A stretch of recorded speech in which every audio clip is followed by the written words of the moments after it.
agak lumayan menyita waktu. Kemudian yang ketiga dari segi pembelajaran, kalau dari pembelajaran itu karena si kelompoknya itu lumayan banyak ya. Jadi dari satu kelompok itu bisa sampai 6 orang. Nah jadi memang mungkin ada beberapa siswa yang kurang terlibat aktif dalam diskusi kelompok. Gitu, itu ada. Kemudian juga ini mungkin karena memang siswa itu jarang diberikan permasalahan, jadi memang literasinya ya. Betul, literasi. Itu jadi agak lumayan bikin lama, yang harusnya mungkin untuk diskusi kelompok itu hanya berapa menit, misal 30 menit, tapi karena memang butuh dibaca berulang-ulang, terus banyak pertanyaan dari siswa, itu juga lumayan menyita waktu ketika pembelajaran. Kemudian yang selanjutnya ini mungkin pas ini ya penyajian hasil diskusi hasil diskusi kelompok, presentasi ya Bu ya, presentasi. Jadi kadang memang ada beberapa siswa yang belum terbiasa ya untuk mempresentasikan, kesulitan juga ternyata. Terus ini mungkin karena memang walaupun 4 jam pelajaran ya Pak ya untuk matematika itu, dan disekaligusin, jadi memang sebetulnya leluasa sekali untuk pembelajaran dengan aktivitas seperti tadi gitu, tapi tetap karena tuntutan materinya sebenarnya banyak ya. Jadi dalam waktu 4 jam itu kalau misalkan menggunakan pembelajaran yang tadi memang tujuannya hanya sedikit, jadi tapi lebih fokus gitu ya. Si anak memang mendapatkan konsepnya sendiri dan segala macam. Tapi ya itu tadi mungkin secara kuantitas materi lebih sedikit. Tapi nggak apa-apa, bagus tuh, jadi lebih paham mungkin anak, nggak terlalu banyak beban mungkin ya. Baik Bu, tadi hal yang baiknya sudah saya lihat juga, ada berdiferensiasinya sudah alhamdulillah tercapai, kemudian teknologinya, kemudian tadi suasana di kelasnya Ibu sangat menguasai sekali gitu ya. Nah, ada mungkin di sini ada presentasi, kemudian materi, waktu. Kira-kira Bu ya, dari kekurangan yang tadi, contoh misalnya kita ada di diferensiasi sama kelompok, sama kemampuan komunikasi atau presentasi tadi ya. Kira-kira kalau diferensiasi Ibu pengembangannya gimana tuh Bu? Diferensiasi maunya. Karena kan waktu itu sempat waktu pas EHT kan memang belajar mendiferensiasi itu ada beberapa jenis ya. Betul. Nah, sebetulnya sih pengen coba lagi beberapa jenis-jenis yang lain lah.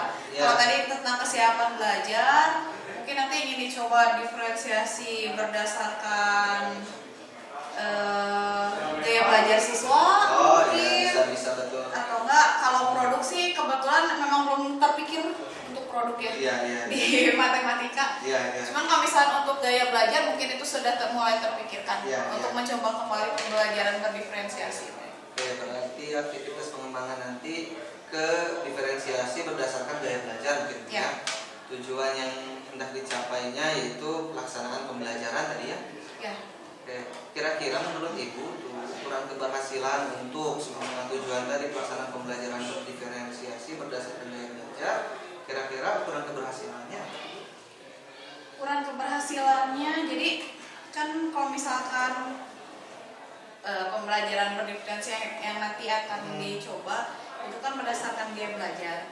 Jadi sebetulnya sih keinginannya memang di 80% lah ya, 80% siswa itu memang bisa terakomodir gaya belajarnya gitu selama proses pembelajaran. Inginnya seperti itu. Karena kenapa bisa 80% gitu ya, kan angkanya lumayan tinggi gitu sih. Karena kan untuk gaya belajar ini kan sebelumnya ada tesnya dulu. Tesnya sih sebetulnya tes sederhana secara online lah ya, di yang akupintar.id kalau nggak salah di situ. Nah jadi kan anak-anak mengisi dulu beberapa pernyataan yang sesuai dengan mereka gitu. Nanti kan akan muncul hasil belajar, gaya belajar mereka apakah audio atau visual atau kinestetik. Nah jadi besar harapan nanti dengan menggunakan pembelajaran berdiferensiasi yang gaya belajarnya, sesuai gaya belajarnya itu nanti ya bisa 80% terakomodir. Yang anak kinestetik tidak merasa dizolimi karena cuma melihat video pembelajaran saja gitu. Nah ininya seperti itu. Baik, tadi mendengar kalau sarana pendukungnya mungkin ada pintar.id ya untuk mengakomodir si gaya pembelajarannya. Nah, kira-kira waktu yang dibutuhkan untuk ibu tuh untuk merencanakan sampai mengaplikasikannya makan tadi 4 jam pelajaran ya. Nah, kira-kira persiapan yang dibutuhkan untuk pengembangan diri ke diferensiasi berdasarkan gaya belajar kira-kira berapa minggu? Persiapannya mungkin agak lama, Pak. Iya, mahalnya diferensiasi itu perlu banyak. Aduh, ya sekitar 1 mingguan lah, 1 sampai 2 minggu. Atau sampai 2 minggu. Ya, karena kan memang kadang nggak semua pembelajaran juga bisa digunakan seperti itu gitu. Kalaupun ini juga terkesannya kita memaksakan. Iya, betul. Jadi mungkin ya nanti akan dicari lagi materi mana yang cocok untuk kegiatan pembelajaran tersebut. Untuk persiapannya sih dari kemarin aja nyoba bikin itu sekitar 1 minggu, jadi kurang lebih segitu. Nah, ini ada satu hal lagi mungkin yang tadi saya melihat kekurangannya itu yang pembuatan kelompok 6 sampai berapa tadi itu? 5 sampai 6 ya. Nah, kira-kira menurut Ibu itu yang paling cocok tuh di kelas tuh supaya siswanya aktif dan belajar kira-kira berapa tuh dalam satu kelompok? 3 orang. 3 orang. 3 orang. Nah, dari 3 orang tersebut, apa Ibu bisa menyimpulkan bahwa 3 sampai 4 orang itu siswa kandungan? Jadi karena gini, kan kita juga sebetulnya dari pengalaman pribadi. Kalau misalkan dulu ketika kita belajar dikelompokkan dengan kelompok besar, kita cuma bisa si Eta misalkan ngerjain, kan? Terus kadang kan memang udah sama beberapa orang, kadang ada juga yang misalnya bisa Eta sama saya karena dia nggak mau ribet sendiri ada. Terus ada juga yang ngandelin temennya gitu. Kayaknya kalau misalkan lebih sedikit tapi dengan bukan berarti harus individu juga ya. Lebih sedikit untuk istilahnya untuk berkomunikasi kolaborasi, kayaknya itu lebih cocok aja gitu pembelajaran gitu. Nah, kan tadi udah tuh tujuannya ya siswa aktif kemudian juga dapat kelihatannya harus misalnya bahas semakin banyak orang semakin apalagi tupoksinya gak jelas gitu ya. Jadi semakin andal-andal kalau gitu ya. Nah, kira-kira ukuran keberhasilannya Bu untuk pembuatan kelompok 3 sampai 4 orang tujuannya yaitu siswa aktif dalam pembelajaran berapa siswa tuh menurut Ibu yang aktif? Kalau misalkan lebih sedikit ya, lebih sedikit itu kalau misalkan kemarin pembelajaran itu kan sekitar ada di 70% lah ya yang diperhatikan yang emang aktif. Dengan sedikit itu mungkin bisa di 90%. Oh iya. 90% siswa bisa lebih aktif kalau misalkan ininya sedikit ya. Iya. Tapi asalkan dengan maksudnya pembagian tugas yang jelas. Jadi mungkin bisa lebih diarahkan lagi di LKPD-nya nanti. LKPD ya. Berarti sarana pendukungnya apa aja nih? Mau LKPD aja tadi sudah disebutkan ya, ada LKPD atau ada sarana yang lain? Mungkin juga kan gini ya, kebetulan tadi di waktu pas observasi kemarin si LKPD-nya itu kan online ya Pak ya. Nah jadi kadang ada yang misalnya di sini bisa ngebuka nih di handphone yang si anak ini nge-lag. Jadi kadang apa sih yang nge-lag ini udahlah sama si itu aja gitu karena dia ngerjain gitu kan. Ya mungkin juga lebih ditingkatkan lagi atau enggak mungkin nanti akan ada LKPD selain yang online mungkin ada bentuk papernya juga. Oh iya. Supaya mungkin yang satu bisa mengerjakan secara online langsung, yang satu bisa secara tertulisnya. Tidak LKPD. Baik, untuk waktunya nih persiapan untuk pembuatan kelompok atau misalnya waktunya atau pas pelaksanaannya selama pembelajaran.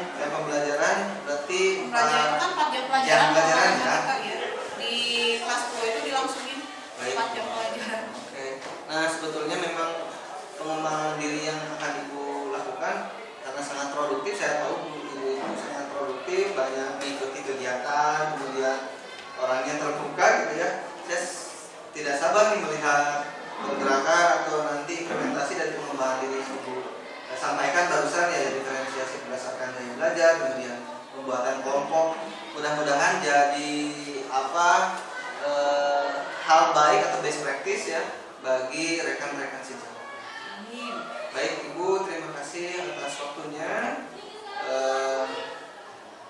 Saya sudah tidak sabar, mudah-mudahan nanti lancar kegiatan pengembangannya. Bila sampai kalau hidayah, assalamualaikum warahmatullahi wabarakatuh. Waalaikumsalam warahmatullahi wabarakatuh. Saya lihat percakapannya menyenangkan sekali. Ternyata yang kita tuh bercakap itu tidak selalu harus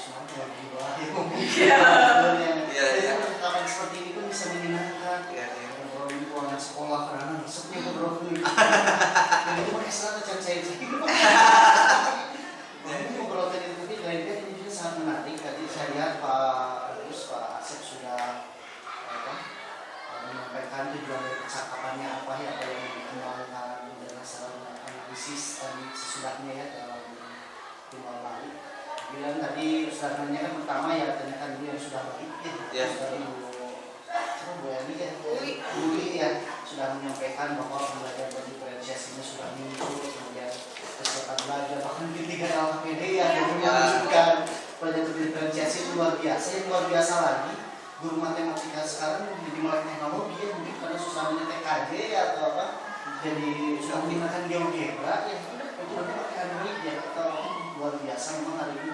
Kalau dulu saya sempat punya cita-cita pengen satu siswa ke komputer zaman dulu. Hari ini mah nggak ini karena sekarang Android udah pada punya ya. Tapi kendalanya tadi yang boleh disebutkan, masalahnya ada kuota, yang mulai ngapain, yang begini. Contoh pemerintah banyak kemarin saya bantuan 500 kali. Tapi itu kamu sudah kabur ke samping ya 500 juga habis lah ya pemerintah itu luar biasa. Bahkan sudah menyesuaikan ini kalau DKP apa yang penjelasan lain beda-beda kan kayak dulu ya, memang idealnya mah tiap desa beda ya luar biasa. Dan di sana saya lihat percakapannya menyenangkan juga, apalagi ketika ditanya kekurangan banyak juga di karena orang kan tidak sadar diri ya, tidak punya kekurangan saya kadang-kadang itu yang kalau kekurangan diri tidak sama lu ini bagus luar biasa berani menunjukkan kekurangan. Dan dari kekurangan justru kita belajar, introspeksi diri, kita bisa belajar memperbaiki kekurangan tersebut. Misalnya ada perangkat bikinnya lama, ya lama mungkin harus latihan juga nanti bisa cepat ya. Kalau kita sering bikin perangkat ajar, mungkin makin cepat. Karena yang namanya tuh Pak pikirinnya itu sesuai jurusan awal gitu ya. Kemudian bentuk kelompok juga dikoreksi ya, awalnya banyak, ternyata yang kerjanya sedikit, mungkin itu sering terjadi. Kalau kelompok lebih banyak anggota, nggak ada bagian tugas yang jelas, karena yang kerja cuma 1 orang ya. Kemudian penyajian hasil diskusi ya, itu memang anak sih harus sering jelas nih presentasi dari kawan itu dengan sendirinya. Ketika kita mengajar terus dengan metode yang sama, anak juga akan terbiasa. Ini luar biasa obrolannya. Kemudian saya lihat umpan balik dari Pak Asep juga sebenarnya bagus ya, luar biasa mengatakan bahwa betul guru itu punya banyak kelebihan dalam mengajar. Bahkan ini tadi suasana menyenangkan di kelas juga bisa jadi terbayang saya, berarti sama ini terwujud ketika kita mempersiapkan pembelajaran dengan baik, pembelajaran menyenangkan di kelas bisa terjadi. Kemudian yang diferensiasi sudah muncul, ada timbal balik, jadi percakapan itu sangat luar biasa. Kalau saya melakukan coaching, kebanyakan saya yang bicara ya, kalau Asep bagus. Jadi kemarin kan Bu Uli yang berbicara, memang prinsip coaching itu jangan sampai si coach itu banyak ngomong, karena coach itu hanya ya bertanya saja. Jadi ini yang banyak ngomong, jadi kita menggali pengetahuan orang lain. Memang idealnya seperti itu dalam kehidupan kita, dengan menghargai orang lain itu dengan cara yang mengajak orang lain yang misalkan pendapat dia. Nah itu kemudian pengembangannya juga sudah muncul, tadi ada yang dikembangkan berdasarkan tadi mungkin permasalahan tadi. Jadi percakapan yang sangat menarik, bahkan Pak Asep juga sedikit memberikan jalan dari cara coaching supaya pembelajaran ke depan lebih baik lagi, pengembangan dirinya seperti apa, bahkan menanyakan ukuran keberhasilannya dengan berapa persen, 80% ya, kalau bisa terakomodir daya belajarnya. Yang luar biasa itu pakai teknologi lagi ya, pinter ID saya juga belum mencoba, saya bisa yang mendeteksi daya belajarnya dan saya coba, sehingga justru banyak belajar di CGP. Kemarin saya belajar ini membuka pembelajaran sama yang kalau kesenangan tepuk tangan dari itu dirubah liriknya. Apakah misalkan kelas 6 sih yang bikin kelas 6, apakah kalian siap untuk belajar? Jawab siap. Terus nanti kalau liriknya kelas 6 apakah siap untuk belajar? Mungkin saya contoh dulu ini sangat menarik gitu karena menyenangkan itu orang ada di sana itu nyanyi. Saya yakin belajar sangat menyenangkan. Di sini ada nih, saya coba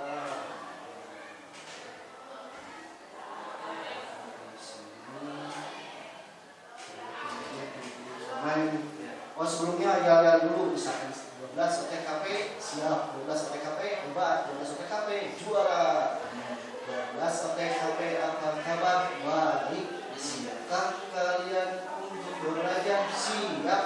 Duduknya yang rapi, pandangan ke depan, tangan di atas meja, siap untuk belajar. Terus muridnya yang nyanyi balasannya, Bapak guru hari ini apa kabar? Baik. Siapkah Bapak untuk mengajar? Siap. Latihan dulu ya. Yang biasa sama anak latihan. Kami siap belajar, kami siap menyimak, tangan di atas meja, siap untuk berdoa. Berdoa dalam hati mulai. Tadi jawab kesiapan belajar itu dengan nyanyi kan?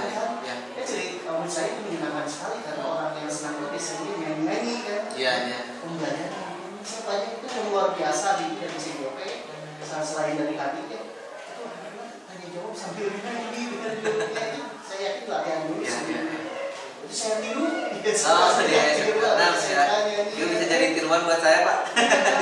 Nanti boleh kalau modelingnya saya boleh Pak, bisa Pak.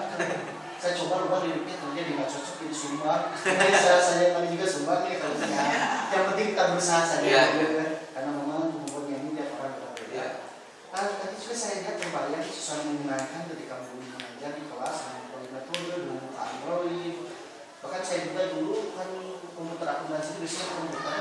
Lalu ternyata ada di Android. Kemarin komputer bermasalah, udah pakai Android aja, ada akuntansi UKM. Bahkan buku besarnya mirip dengan pembelajaran. Kalau Mario kan dengan cocok beda dengan bukunya dengan bagian teknologi Android yang luar biasa dan beli bikin sendiri Androidnya. Kalau saya enggak, saya cari aja di Play Store dengan UKM nanti pelajari cara pakai itu bagus ya. Mudah-mudahan terus pengembangannya bisa dikembangkan dan juga bisa mengajar yang menyenangkan, yang bisa disenangi murid, kita pun sama mungkin senang dalam mengajar. Pengembangan mungkin seperti itu. Saya juga banyak ilmu dari Pak Asep, kemudian waktunya yang kita perlu waktu, bahkan saya sering tetean kerja pengen juga 1 minggu luar biasa. Kalau sekali cepat 1 minggu campur begadang Pak. Lebih cepat balas gitu. Kelompok yang diperkirakan 3 orang, kemudian sana pendukungnya LKPD online kelemahan itu lah yang mulai dan maksudnya idealnya si kuota atau misalkan masuk ke pelosok lagi jadi ke pelosok ya, sinyal diperkuat, solusinya dengan offline juga boleh. Ya luar biasa percakapan hari ini, terima kasih banyak. Selanjutnya Pak Asep kita akan bercakap tentang bagaimana pengambilan keputusan di sekolah, kemudian bagaimana program pihak pada murid untuk komunitas praktisi. Gimana beli mau ikut lagi ngobrol-ngobrol dengan kita? Boleh. Terima kasih banyak. Boleh berkenan, boleh berpendapat ya komen. Jadi saya akan menanyakan beberapa tesis soal pengambilan keputusan yang dulu. Berdasarkan hasil pemetaan yang Pak Asep lakukan, bagaimana hal tersebut mempengaruhi proses pengambilan keputusan yang dilakukan oleh Pak Asep? Baik, dari hasil pembelajaran mungkin Pak ya? Baik, itu sangat, ini jujur ketika saya mendengar kemarin cara mengambil keputusan, itu saya sebetulnya nyari di buku The Decision Pak. Itu kan bukunya khusus untuk pengambilan keputusan, ternyata rumit. Mungkin pemahaman saya gak nyampe nih sama buku ini. Terus nyari lagi di yang lain, ternyata dapatnya itu ya di pas modul 3.1 gitu. Begitu, ini yang diinginkan terkait ada dilema etika. Kemudian kan rata-rata tuh yang susah tuh dilema etika bukan bujukan moral lah ya, gampang sekali gitu. Tapi pas dilema etika, ini ternyata ada tahapannya. Dan sampai itu beberapa kali memang saya gunakan Pak ya. bukan hanya di sekolah, ternyata di keluarga, di rekan-rekan, ketika di organisasi diambil keputusan itu berdasarkan itu Pak. 9 langkah ya. Memang dari CGP banyak yang dengan CGP materinya dari sana. Iya. Apakah hal yang menurut Bapak Ibu masih perlu dikembangkan atau dievaluasi? Nah, memang kalau menurut saya di pembelajaran 3.1 itu ada beberapa nih yang menjadi pertanyaan mungkin ya. Kalau misalnya memang kita katakan 5 langkahnya itu udah tidak ada masalah mungkin ya Pak. Tapi secara apa ya? Nanti pas ketemu di trilema kan ada di trilema ya, pengambilan yang ketiga gitu ya.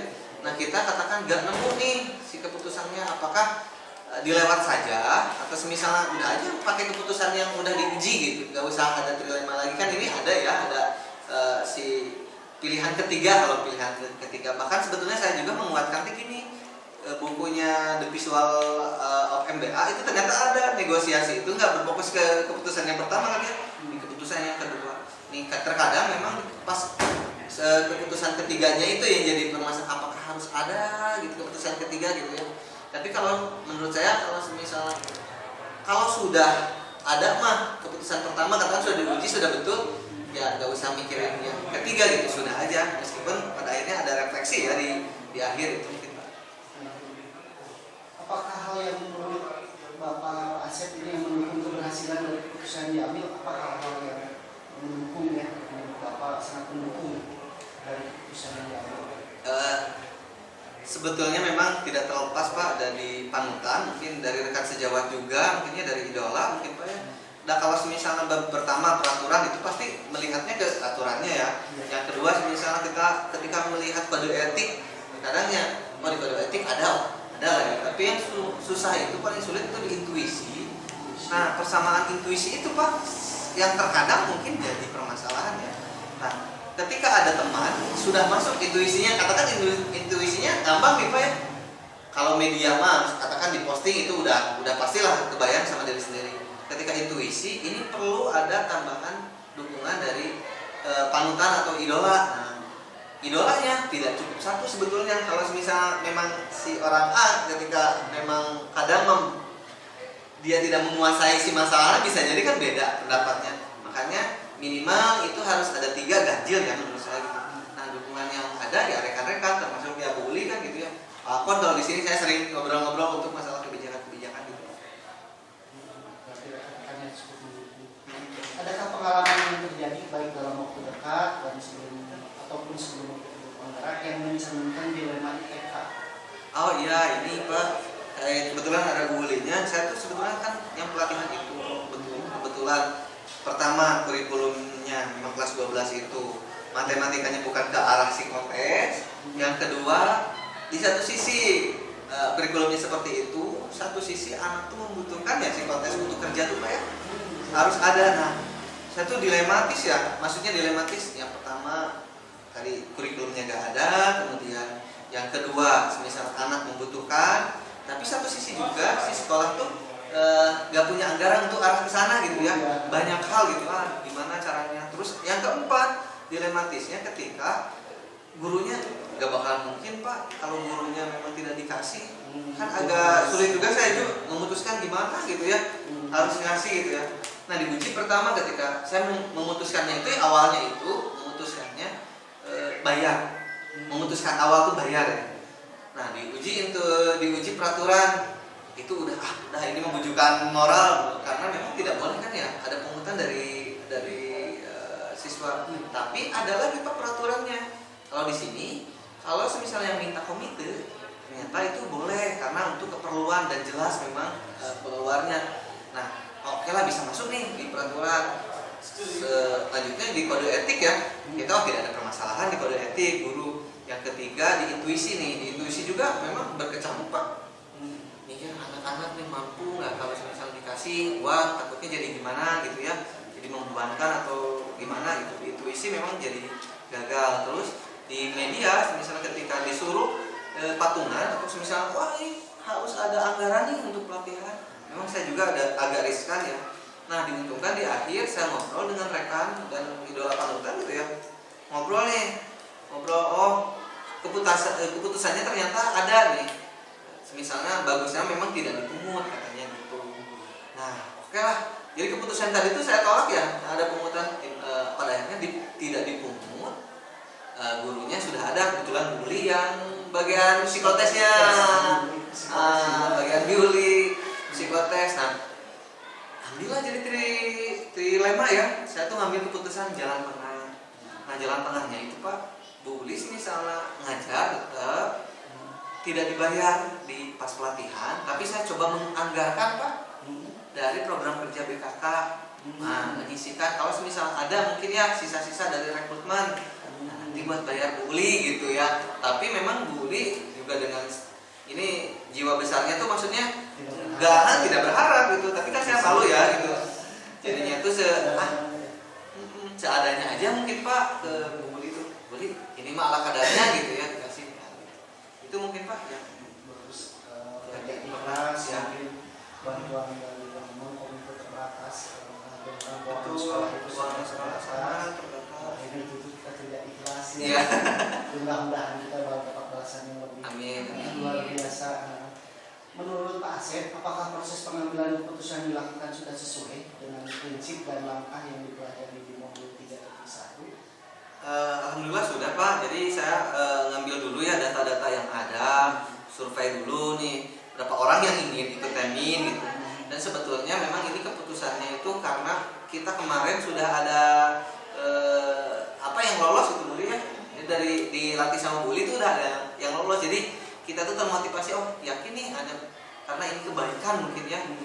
Makanya ketika langkah-langkahnya diuji, datanya ada, kemudian 5 langkahnya diikuti, keluar trilema tadi Pak ya, keputusan yang tadi mungkin disisihkan dari keuangan BKK kalaupun ada nanti. Tapi Bu Uli mah tidak berharap sebetulnya gitu. Nah di akhir tuh ada evaluasi, mungkinnya evaluasinya ya kalaupun bisa gitu ya nanti dengan komite ngobrol gitu ya, dengan komite ngobrol. Tapi kemarin komite juga sebetulnya diobrolkan ya, dan komite juga sudah menyikapi mangga aja gitu, biar orang tuanya misalnya datang dihadirkan gitu. Oh ternyata makin kesini tuh ternyata makin ada supportnya dari sekolah, dari komite untuk untuk menjadikan pelatihan itu Pak. Ini berjalan bisa ya berjalan. Memang perlu perjuangan, berjuang ternyata dukungan ada ya betul. Dengan waktu. Nah itu mungkin boleh yang dibahas dulu ya model sebelumnya. Ya, kemudian PI juga pernah ya dulu. Ya. Jadi sudah kita sedang membahas ulang. Nah, kita ke selanjutnya yaitu tentang rancangan program yang berdampak pada murid. Apakah Pak Asep sudah membuat? Tadi juga sudah dibahas ya programnya, mengadakan pelatihan mungkin ada yang ya. Apakah Pak Asep sudah membuat rancangan program mungkin yang lainnya yang berdampak pada murid? Kalau misalnya yang pertama tadi program tadi Pak ya di BKK, yang kedua pelatihan web sebetulnya secara kebutuhan memang ini ke arah teknologi digital sebetulnya, nyambung di PC ya, PC dulu yang di Bagja itu. Nah tapi hanya baru sekedar perencanaan Pak, karena memang sebetulnya memang waktunya kalau sekarang tuh sebetulnya mah bisa saja nanti mudah-mudahan berjalan di bulan April, karena kalau Maret tidak ada pembelajaran ya. Paling saya kebayangnya dulu pernah Pak terjadi, dulu tuh sampai ikut di Hilo Teams di kompetensi gitu. Nah itu skemanya, jadi murid itu kebetulan kan kalau semisal melihat disambungin Pak, yang menarik tuh kayak yang terakhir 3.3 ya, menarik. Oh ternyata saya baru tahu ternyata kalau bikin program tuh jangan gimana gurunya. Jadi bagusnya pengelolaan tuh dari muridnya mau pilihannya apa, kemudian silahkan disuarakan dan segala macam. Mungkin akan lebih bagus lagi ketika nanti program pelatihan web itu Pak dikemas, pemilihannya gimana murid, tujuannya diserahkan ke murid, nanti mereka yang akan berdiskusi, kemudian pada akhirnya mereka merasa memiliki si program tersebut gitu Pak. Bagus, luar biasa. Dulu pernah ada pelatihan di SMK mantap. Iya.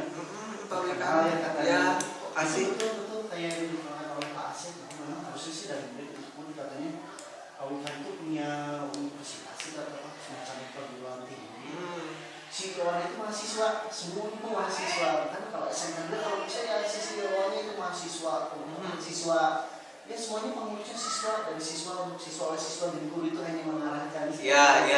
Itu luar biasa sesuai dengan apa yang dikemukakan. Apa bentuk program yang sudah Bapak Ibu rancang? Udah ya tadi dibahas. Dukungan apa saja yang Bapak Ibu perlukan untuk program yang dibuat tadi? Sebetulnya dukungannya pertama lab mungkin ya Pak, secara fisik sarana, kedua internet mungkin karena memang web tour butuh internet, ketiga hosting. Kebetulan kemarin kita tuh ada icon yang mau kerjasama, jadi servernya ada. Nah tidak perlu hosting lagi, tidak ada bayar lagi. Nah, kita gunakan itu. Kemudian dukungan juga dari kepala sekolah secara support mungkin ya, support system dari jurusan juga mungkin yang dibutuhkan. Itu mungkin Pak yang dibutuhkan. Apa yang menjadi tantangan tadi udah ada sebetulnya tantangan, tidak ada yang lain. Apa yang menjadi tantangan dalam melaksanakan rancangan program yang sudah dibuat? Sebetulnya tantangannya karena saya tadi karena ini pertama kali mungkin diuruskannya sama murid gitu ya. Nah itu menjadi tantangan tersendiri, bagaimana murid tersebut akan mandiri gitu ya. Mungkin asumsi Pak, itu lebih ke asumsi pribadi ya, karena asumsinya murid itu mau bisa gitu ya. Padahal kita belum coba. Nah, itu tantangannya Pak. Itu mungkin yang jadi tantangan. Kita harus betul mempercayakan ke murid gitu. Jangan sampai pas total nggak boleh. Iya betul. Saya harus percaya lah, mencoba terus motivasi terus. Betul. Apa yang Bapak Ibu lakukan untuk menghadapi tantangan tersebut? Nah, secara jelas mungkin nanti dikumpulkan karena saya senang berdiskusi Pak. Jadi kita diskusi aja persiapan, perencanaan, termasuk secara pengelolaan, jadwal mereka, ajukan aja dari mereka misal mau gimana pengelolaannya, kemudian mau kapan pelaksanaannya. Nah, hasilnya mau disuguhkan seperti apa gitu ya. Kita belajarnya nih, bahkan sampai berpikir saya belajarnya itu, silabusnya itu ikutin keinginan siswa. Meskipun sudah ada silabus dari saya, misalnya, Pak kira-kira gimana nih kalau misalnya ini dimajukan, dipindah, diputar gitu sampai ke ranah-ranah itu. Kita sama-sama mungkin caranya itu sama-sama bareng-bareng diskusi untuk menemukan solusi. Bagus sih, dengan diskusi ya. Tersebut ya. Komunikasi mungkin ya bahkan rencana mungkinnya kalau di Bagja itu bagus, itu salah satunya untuk menggunakan bantuan Bagja betul Pak mengambil keputusan. Selanjutnya menanyakan, jadi saya akan menanyakan tentang bagaimana komunitas praktisi ya Pak Asep sudah komunitas praktisi di lingkungan sekolah. Nah untuk komunitas praktisi sebetulnya mah hanya kecil-kecilan sebetulnya. Memang saya selalu pagi-pagi tuh sama Bu Uli kebetulan diskusinya. Kalau CGP itu karena Bu Uli itu udah di kurikulum udah lama ya, karena saya mah baru ya, maksudnya baru memahami pembelajarannya gini gitu. Sering diskusi dan pada akhirnya orang lain juga ikut, sebetulnya nggak resmi gitu ya. Dari obrolan awal pertama, ternyata yang lain juga ikut gitu. Si komunitas tersebut gitu. Hampir kadang kalau tidak pagi saya keluarnya tuh pas istirahat atau apa gitu, saya sering membuka topik Pak sebetulnya gitu. Kan kalau misalnya dibikin gini Pak, komunitas secara resmi mungkin ya diambil, memang terkadang terkendala dengan waktu. Tapi kan kalau ya tidak terlalu terbuka, tapi kalau kayak gitu ya Bu bisa permasalahan nyampe gitu. Ada solusi mungkin dari masing-masing. Karena memang betul nih suasana nyantai ya. Jadi mendingan informal aja gitu, tiba-tiba ngobrol terus nimbrung gitu. Bagaimana peran komunitas ini kalau belum kecil, perannya sih seperti apa ya. Si komunitas ini berperan pada akhirnya nanti kan masalah-masalah datang. Kita mencoba nih, kalau misalnya punya solusi atau best practice dari setiap individu ya, nanti keluar gitu. Misalnya Budi, saya pernah mengalami seperti ini, solusinya seperti ini gitu. Kalau saya misalnya ada pengalaman, solusinya seperti ini gitu. Dan tidak jarang juga sebetulnya agak melebar, bukan hanya di pembelajaran ya Pak, tapi terkait misalnya paradigma yang ada di lingkungan masyarakat SMK 8 Garut. Jadi berkumpul akhirnya ya saling sharing best practice betul. Saling seperti yang tadi saya juga best practice dalam CGP, akhirnya saya justru belajar dari CGP. Apa saja perubahan menyenangkan yang Bapak alami dari rekan di komunitas praktisi? Ya, yang paling membuat saya menyenangkan sih sebetulnya mah ada beberapa memang kata yang disaduri yang diambil oleh orang lain sehingga mungkin ini melekat mungkin ya secara pengambilan mungkin paradigmanya sudah agak berbeda. Kemudian di pembelajaran pun mungkin perencanaan mungkin ya, kalau pembelajaran saya juga nggak langsung tiap hari muter gitu Pak ya, tapi melihat di paradigma atau ucapan-ucapan atau pendapat dari mereka itu sudah mengarah ke arah yang lebih baik gitu ya. Meskipun secara takaran saya melihat itu masih di angka 40% Pak ya. Jadi yang tadinya 20%, yang tadinya apatis terhadap pembelajaran, apatis terhadap permasalahan yang ada gitu. Udah mulai nih muncul solusi-solusi baru. Ya, dan yang meningkat ya kalau dengan 20 sekarang ya. Apa rencana yang akan dilakukan komunitas praktisi ini ke depannya setelah program guru penggerak ini selesai? Baik, yang mungkin yang jelas kita akan mencoba buka. Jadi kalau bisa ya saya pengen tuh per IHT jauhnya gitu ya. Kalau bagusnya per tiap bulan Pak ada yang menyampaikan best practice Pak. Jadi komunitas guru itu menyampaikan best practice-nya masing-masing. Di samping ada apresiasi lah ya kepada guru tersebut untuk melakukan hal baik ya. Jadi mereka diapresiasi, misal melakukan best practice nih, ternyata ini yang pernah melakukan restitusi, misalnya siapa nih, coba ini ditampilkan ya. Nah itu dihadirkan pada saat IHT mungkin itu yang jadi targetannya. Sama pasti IHT ya. Iya. Apa dukungan yang Bapak rasa perlukan untuk komunitas praktisi ini? Sebetulnya kalau dukungan mah kalau ruangan biarkan ruangannya seperti itu Pak ya, karena memang lebih terbuka ya Uli ya. Jadi lebih informal mungkin support tadi karena kita kebutuhannya nanti di IHT meminta waktu pada sekolah untuk menghadirkan nih orang-orang yang best practice yang memiliki best practice itu ke depan mungkin ya untuk ngobrolin atau 5 menit atau 10 menit 2 orang atau 3 orang gitu supaya memang bisa saling bisa saling memberikan inspirasi gitu Pak, dukungan dari sekolah ya dari guru-guru rekan-rekan ya itu mungkin untuk selanjutnya tahapan itu refleksi akhir dari pendampingan proses kita ngobrol setelah Pak Asep menjalani program guru penggerak, apa hal yang menurut Pak Asep paling dikuasai dari materi-materi yang sudah dipraktikkan? Yang pertama budaya positif mungkin ya. Kalau misalnya di diferensiasi ada mungkin ya, tapi yang paling dikuasai itu budaya positif terutama di restitusi. Yang kedua di pengambilan keputusan Pak. Kalau coaching itu sebetulnya mah sering Pak, tapi kalau misalnya dianggap bisa dianggap karena saya sering ngobrol ya, sering coaching, bahkan tadi diledekin sama teman-teman, wah Pak coaching nih gitu ya gitu. Jadi sudah terbiasa seperti itu. Memang keren yang sambil sekolah. Oh ya. Coaching training Berarti di semua ya. Ya. Bagus ya, luar biasa. Materi apa yang Bapak rasakan masih kurang atau membingungkan di pelajaran lebih mendalam? Saya lupa di 2.1 apa 2.2 terkait pembelajaran, apalagi di asesmen Pak. Asesmen itu ada formatif kalau tidak salah ya. Iya. Ada sumatif, ada satu lagi apa saya sampai lupa ya. Ada 3 kalau nggak salah. Nah itu masih kebingungan juga ya. Maksudnya ini yang mengukur pembelajaran refleksinya yang mana, kemudian mengukur tingkat ketercapaian yang mana gitu ya. Itu yang paling belum saya mungkin saya akan buka-buka lagi mungkin ya.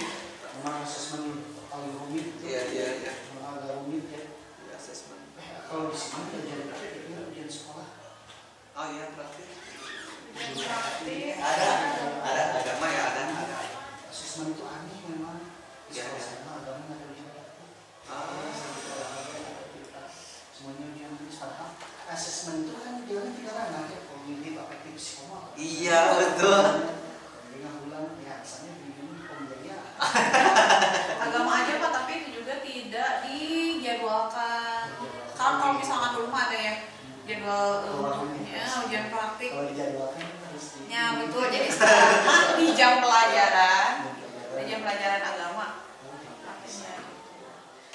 masukinnya ujian praktik. Kita belajar asesmen kan rumit-rumit gitu, kebijakan sekolah karena keuangan. Iya betul. Ya udah Bu, saya kecil nggak ada jam pelajaran mau gitu aja. Iya. Oke, itu mungkin percakapan yang sangat menyenangkan. Kita selanjutnya ngobrol-ngobrol tentang persiapan PI6. Jadi terakhir ya PI6. Iya Pak, terakhir persiapan PI6 mungkin ini sekedar informasi. Iya Pak. Kalau bisa Pak Asep nanti mengumpulkan dan membentuk survei tentang kompetensi guru penggerak. Udah kan ini ya? Yang dulu dengan yang aspek itu sesuai peran jenjang yang diampu oleh CDP dengan responden. Kan pernah yang menentuin dari siswa 5 orang, rekan guru 5 orang. Iya betul. 5 orang. Iya betul. Kepala sekolah ada ya? Udah Pak itu. Mungkin memastikan mungkin ada perubahan mungkin Pak. Perubahannya dari data yang awal sama data yang akhir kira-kira gimana gitu? Berarti ngejembatin diri supaya kamu. Iya. Siapa? Juga siapa evaluasi diri juga kan? Iya, Padir. Itu disiapin. Menentukan jadwal diskusi pemetaan aset dengan kepala sekolah, mengundang kepala sekolah, rekan guru, murid, orang tua, tokoh setempat, perwakilan gender, banyak yang juga yang terlibat dalam diskusi, membuat notulen hasil diskusi, mengambil foto kegiatan, mengumpulkan hasil pemetaan, menetapkan pemetaan lagi, yang lebih yang pemetaan yang visi-misi ya, Iya. atau nanti disiapkan aja ya, juga dari Agus sendiri kasih tahu. Iya. Itu mungkin untuk PI6 Jadi P6 saya tuh lihat Pak ya di aksi nyatanya tuh dia ngundang siswa, OSIS, ngundang lagi orang tua siswa, kemudian ada guru, ada wakasek kalau nggak salah ya, guru sama orang tua siswa ya. Aset ya yang ngobrolin aset. Sekarang kalau dulu kita ngobrol cuma misi-misi, Ya. misi-misi sama bagja, sekarang cuma karena aset. Berarti itu harus ada videonya mungkin Pak ya? Berarti dari minggu bisa daya. Ya. Atau nanti lah kalau lebih jelas mau biasa. Iya. Nanti di lokal juga kalau dibahas lagi. Iya, siap. Terus kadang-kadang banyak juga yang nanya terakhir lokal 7 mau gimana. Saya juga baru kebayang sekarang, jadi lokal 7 itu kayak kita bikin pabrikan. Terus dari Google saya kita bikin. Nah itu Pak. Susah ya. Saya teh belum. Sebisa itu Mudah-mudahan bulan puasa karena agak longgar ya, saya coba masukin Pak. Tapi sebetulnya membantu juga Google saya akhirnya harus bikin banner baliho bahwa kegiatan guru penggerak apa, terus kelebihannya, bapak mengajar di kelas seperti apa, foto-foto. Oh iya, betul ada foto-foto. Udah ada gitu, kita nanti atau kalau punya program, tentu programnya apa? Mengadakan pelatihan, misalnya terlaksana foto-fotonya. Iya. Nanti dijelasin kalau ada yang namanya dijelasin. Iya. Cuma kalau nggak salah sama programnya apa, tulisannya banner programnya sama foto-foto. Siap. Yang pasti harus dihindari lokal itu untuk kita jualan sebenarnya. Oh iya. Produk lokal Brahibot bisa Iya. jangan kritisi. Terus ada juga beberapa ini yang nampilin atau jadi sopnya bukan Google site sama orang itu kurang masuk aja juga jadi juga atau beli mau kayak naon di gitu ya kurang menarik. Tapi cek api itu lagi asalnya Pak kayak di laptop seperti Tinter ID itu boleh Pak kita ambilin bagus. Iya. Tinter ID bahwa saya itu mengadakan tes psikotes Tinter ID. Iya. Jadi kalau ada tamu nih, salah satu program saya mengadakan psikotes online lewat Tinter ID. Nanti kalau ada bupati atau siapa, katanya bupati cuma mau dihadirkan. Boleh aja Pak, boleh dicoba psikotes ini siswa DKI melaksanakan psikotes program kerja saya tentang BKK saya tentang psikotes.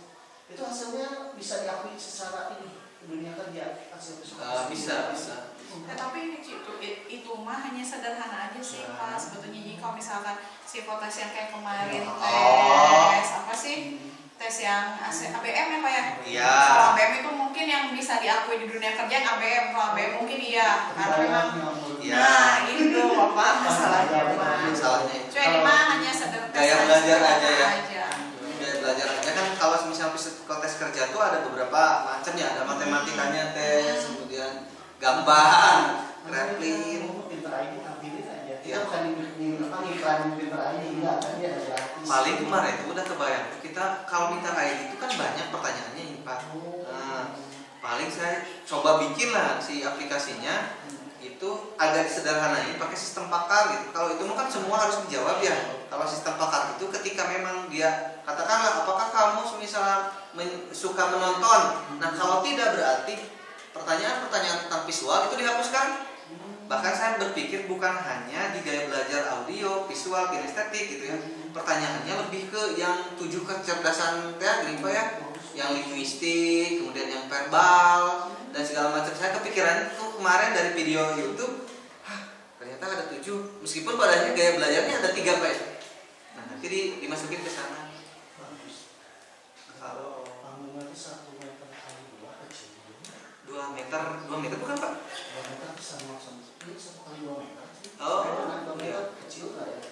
Mau 5 CDP ya. Kita mah di luaran nongkrong dulu. Iya.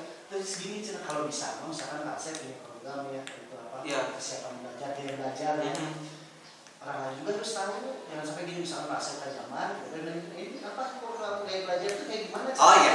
Iya. Orang lain juga harus bisa mengoperasikan. Kalau ada laptop gitu. Ya, rencananya saya tuh pakai tab Pak. Jadi tab disimpan, kemudian dia ngeklik, bahkan kepikiran tuh ada game edukasi ditampilkannya nanti di monitor. Nah, kepikiran tuh pakai capture apa gitu si software si hardware-nya tuh dari tablet langsung ke monitor HDMI gitu. Nantinya tuh fokus mungkin atau enggak langsung ke bawah monitor Pak, langsung di monitor tapi enggak terlalu gede, monitor biasa aja gitu ya. Mereka bisa masuk di sana. Rencananya seperti itu gitu rencananya. Mudah-mudahan Pak. Mudah-mudahan. Jadi bagian seni. Oh iya. Tanya beresin mah pasti ikut Pak. 10 menit tapi dapat persiapan menampilkan siswa atau cewek-ceweknya yang menarik. Iya iya. Ya gitulah obrolan yang menarik. Terima kasih Pak Asep, Luis sudah berkenan hadir. Sama-sama Pak. Mungkin setelah ditutup kita ketemu sama Ibu. Siap yang biasa nulis. Oh siapa? Tentu doa yang manis. Alhamdulillah, subhanallah.